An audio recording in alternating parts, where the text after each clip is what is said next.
medios internacionales también se hicieron eco de la liberación de Arlan en las redes sociales y también las reacciones nos hicieron esperar, por supuesto. En Twitter, Arlan fue trending topic.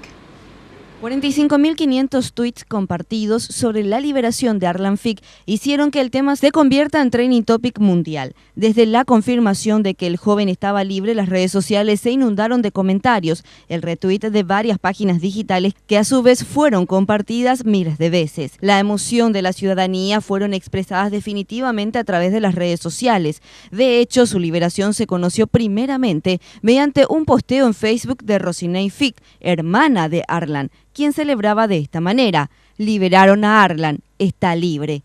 Minutos después, las páginas digitales de nuestro país lanzaron las primeras informaciones y la ciudadanía se enteraba de la mejor noticia del día. Los medios impresos incluso titularon este viernes como el mejor regalo de Navidad. Asimismo, los medios internacionales, primeramente de la región y luego hasta de otros continentes como la BBC Mundo, en su cuenta de Twitter se hacían eco de la noticia. Guerrilla en Paraguay libera a adolescente tras 8 meses de secuestro. Así también lo hizo Entorno Inteligente en su página digital. La Información de España hizo lo mismo y Meropress. Medios digitales de Argentina y Brasil fueron los primeros en publicar en la región. Entre ellos resaltan las publicaciones de Infobae, El Comercial, Telam y otros.